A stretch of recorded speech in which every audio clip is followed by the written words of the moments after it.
Hi friends, welcome to my channel చిన్నారి కథలు. Friends అందరూ ఎలా ఉన్నారు? బాగున్నారా? ఫ్రెండ్స్ ఈరోజు మన ఛానల్లో బేతాళ కథల్లోని ప్రతాప్ సేనుడి కథ చెప్పుకుందాం.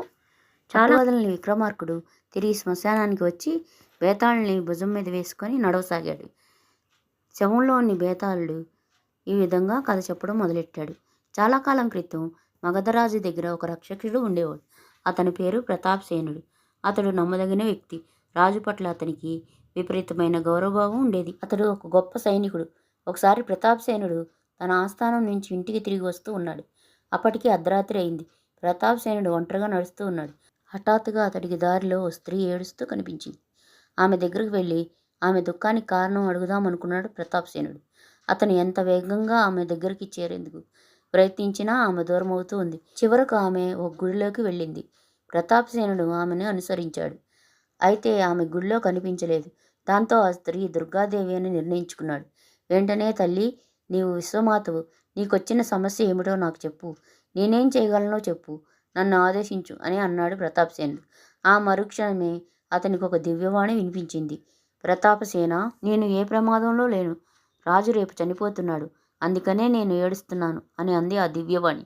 రాజును కాపాడే విధానం తెలపమని ఆ దివ్యవాణిని ప్రార్థించాడు ప్రతాపసేనుడు. అందుకు ఆ దివ్యవాణి, అందుకు మార్గం ఉంది. నువ్వు రాజుకు నమ్మకమైన సేవకుడివి. నీకు సమ్మతమైతే నీ కొడుకుని తెచ్చి 2 ముక్కలు చేసి నా సమక్షంలోనే బలి ఇవ్వు. తద్వారా రాజు ప్రమాదం నుంచి బయటపడతాడు అని చెప్పింది. ప్రతాపసేనుడికి 12 ఏళ్ల కొడుకు ఉన్నాడు. ఎలాగైనా రాజుని రక్షించుకోవాలని నిర్ణయించుకున్నాడు ప్రతాపసేనుడు. ఆ నిర్ణయంతో ఇంటికి వెళ్ళాడు. అయితే గుడిలోంచి బయటికి వచ్చిన ప్రతాపసేనుడు సరాసరి తన ఇంటికి పోవడాన్ని గూఢచారులు గమనించారు. అతన్ని అనుసరించి ఇంటి దాకా వచ్చి ఒక పక్క నక్కి ఉన్నారు.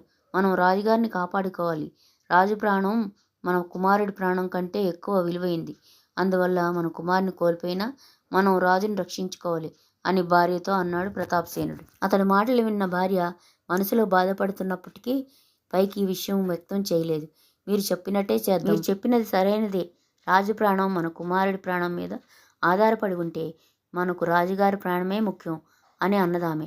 ఈ సంభాషణ మొత్తాన్ని గూఢచారులు రాజుకు చేరవేశారు. వాళ్ళలో ఒకడు మాత్రం అక్కడే ఉండి మిగతా విషయాన్ని పరిశీలిస్తూ ఉన్నాడు. ఆ తర్వాత వాళ్ళు తమ కుమారుని నిద్రలేపి తమ అభిప్రాయం అతనికి కూడా చెప్పారు. అందుకు అతడు, మనం రాజుగారి దయాదాక్షాణుల మీద ఆధారపడి జీవిస్తున్నాం. రాజుగారి కోసం నేను చనిపోవడానికి సిద్ధం అన్నాడు. ఆ తర్వాత ప్రతాపసేనుడు కుమారుని తీసుకొని భార్య కూడా వెంటరాగా గుడి దగ్గరికి వెళ్ళాడు. అందరూ గుడికి చేరిన 2 నిమిషాలకల్లా రాజు కూడా అక్కడికి చేరుకున్నాడు. అప్పటికే ప్రతాపసేనుడు దుర్గాదేవిని ప్రార్థించి కొడుకు ముఖాన్ని బొట్టు పెట్టాడు. ఆ తర్వాత, తల్లి, నా కుమారుని ఇష్టపూర్వకంగా నీకు సమర్పిస్తున్నాను. ఈ సమర్పణను స్వీకరించి మా రాజుగారిని కాపాడు అని తన కుమారుడి తలను కత్తితో నరికాడు. ఆ దృశ్యాన్ని చూడలేని అతడి భార్య కూడా తన దగ్గర ఉన్న కత్తిని తీసుకొని తన తలను నరుక్కుంది. కుమారుడు భార్య చనిపోయిన తర్వాత తాను బతికి ఉండడం అనవసరం అనిపించి ప్రతాపసేనుడు కూడా, తల్లి, నీవిచ్చిన మాట ప్రకారం రాజుగారి ప్రాణం కాపాడు అని ప్రార్థించి కత్తితో తన గుండెల్లో పొడుచుకొని చనిపోయాడు. ఇదంతా చూసి హతుసుడైన రాజు, అయ్యో, ఎంత నమ్మకమైన సైనికుడిని కోల్పోయాను. ఇటువంటి సైనికుడు నాకు మళ్ళీ లభిస్తాడా?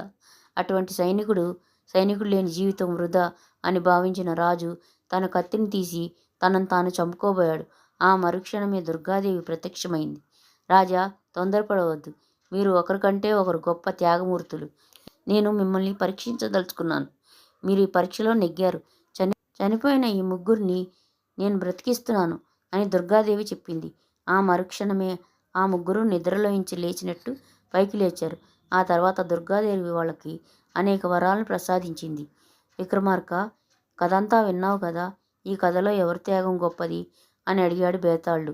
అందుకు విక్రముడు, ప్రతాపసేనుడు గొప్ప నమ్మదగిన వ్యక్తి, అందులో సందేహం లేదు. అందువల్లే అతడు రాజును కాపాడేందుకు పూనుకున్నాడు. అయితే అతడు తన భార్య మరణాన్ని తట్టుకోలేకపోయాడు. కొడుకు చనిపోయాడని తల్లి చనిపోయింది. కొడుకు తల్లిదండ్రులు రుణం తీర్చుకోవాలనుకున్నాడు. అయితే రాజు మాత్రం ప్రతాపసేనుడి కుటుంబం కోసం తన ప్రాణాలు తీసుకోవడానికి సిద్ధపడ్డాడు. అందువల్ల రాజు త్యాగం గొప్పది అన్నాడు. విక్రమార్కుడు అలా చెప్పగానే బేతాళుడు శవంగా మారి చెట్టుపైకి చేరుకున్నాడు. కథ కంచికి మనం ఇంటికి. ఫ్రెండ్స్ కథ బాగుందా? నచ్చితే ప్లీజ్ ఒక కమెంట్ చేయండి ఫ్రెండ్స్.